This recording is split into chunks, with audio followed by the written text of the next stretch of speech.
այսօր մեզ է միացել, պլյուս 374 քաղաքական ինքնորոշման ակումբի նախագահ Գարեգին Միսկալյանը, բարև ձեզ։ Ամենաթարմ լուրը, որ այսօր ամենաշատը քննարկվեց եւ շրջանառվեց հայկական լրատվամիջոցներում, դա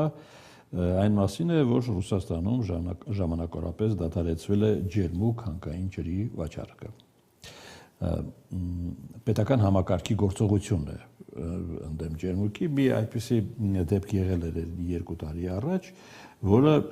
կարելի ասել ձախողվեց, չհաջողվեց ջերմուկին մեղադրել եղածում։ Բայց այս ինֆորմացիան համընկնում է լարսում նաև արհեստական, այսպես, արժութաժի հետ։ Կարող ենք հետևություն անել։ Ճնշում է Հայաստանի նկատմամբ, թե պատական զուգադիպություններ են սրանք։ Միանշանակ ճնշում է, այդպիսի զուգադիպություններ Ռուսաստանում չեն լինում։ Եթե հիշում եք Թուրքիայի հետ հարաբերությունների ֆոնին, ինչ որ մի պահ այդ լոլիկի մեջ ինչ որ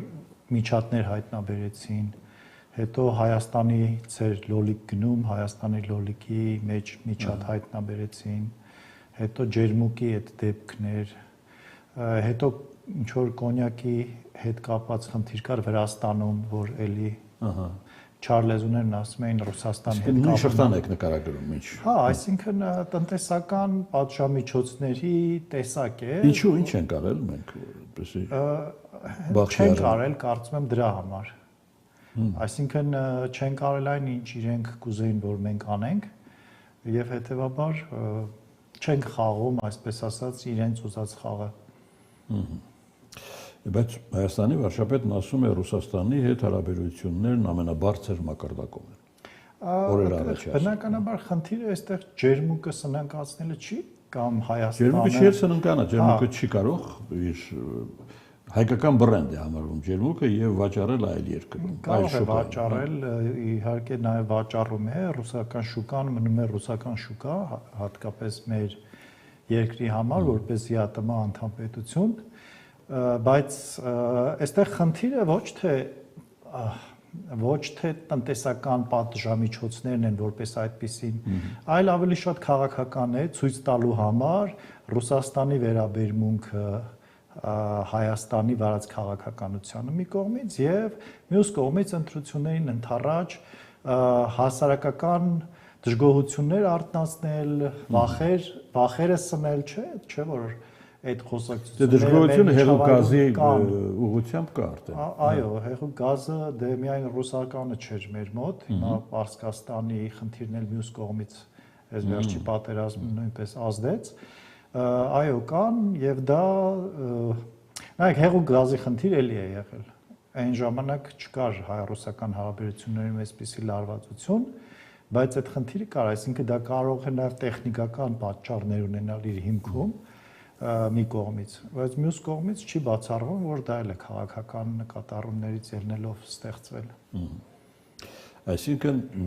Ռուսաստանի հետ հարաբերությունները ամենաբարձր մակարդակում չեն։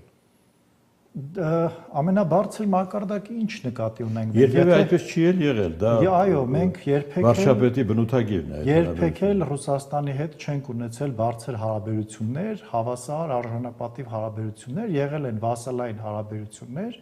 Հիմա այդ վասալային հարաբերությունները վերականգնելու ճնշումներ են եւ փորձեր են։ Ոչ մի արտառոց բան չկա։ Լավ։ Իսկ Բաքու-Մոսկվա այս վերջին շրջանի ջերմացումը ինչով կբացատրվի։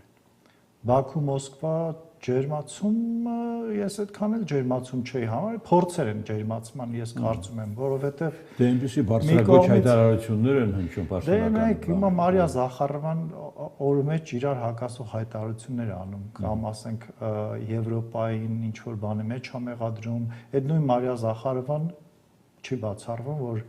մի շաբաթ հետո Բաքվին սկսի մեղադրել ինչ որ սեպարատիստական օրինակ ուկրաինական ուժերին աջակցելու մեջ։ Այսինքն այս սա այդ ռուսերեն մի խոսք կա, մեթոդ կնուտա էպրյանիկա, հա, այդ կարկանդակի եւ մտրակի քաղաքականությունը փորձում են մի կողմից ցույց տալ, որ մենք պատրաստ ենք ձեր հետ քաղցր հարաբերությունների, մյուս կողմից, եթե դա չի աշխատում, անցնում են ավելի կոշտ մեթոդների։ Բայց ես կարծում եմ Բաքուն միամիտ չի Մոսկվայի հետ հիմա հարաբերությունները այդպես ջերմացնի, հա, այսինքն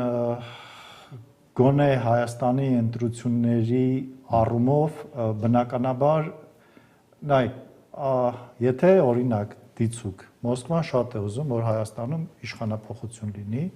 իր ամենահեշտ մեթոդը Հայաստանում հանրային դժգոհություն առաջացնելու դա Ալիևին խնդրել կամ պարտադրել, չհարցակվել մի քանի հատ կրակոց զոհ եւ Հայաստանում հասարակությունը ոտի կկանգնի։ Դա Ալիևին պետք չի, որովհետեւ Ալիևին գոնե այս փուլում կայունություն է ուզում եւ հարց է թե արևմուտքի հետ այդ երկխոսությունը եւ բանակցությունները ուժ կգնան մի կողմից,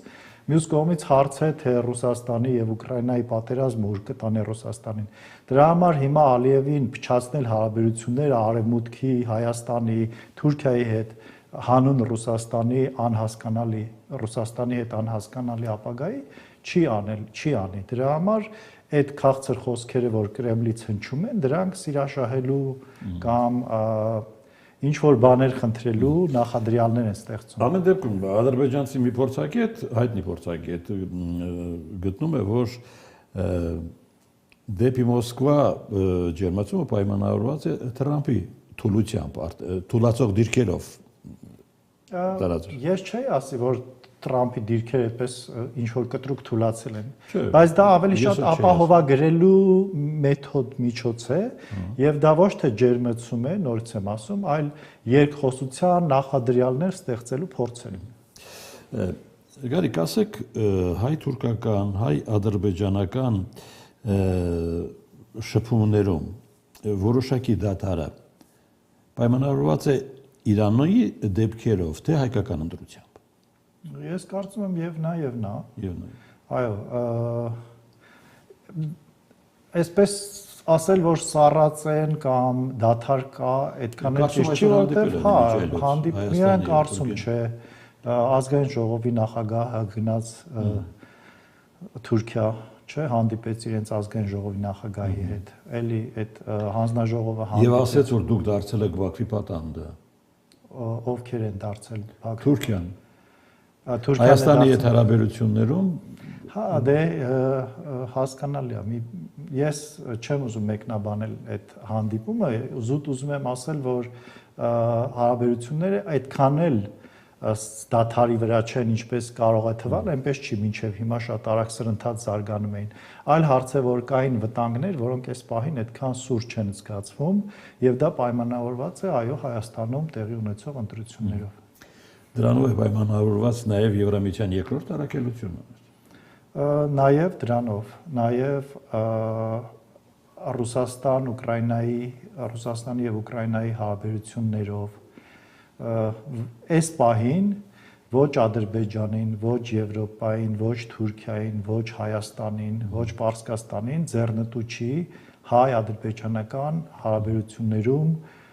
կոնֆրոնտացիան, սրացումը դա ձեռնտու է միայն Ռուսաստանին եւ Ռուսաստանը փորձելու է խաղարկել այդ հնարավորությունը, բայց ես վստահ եմ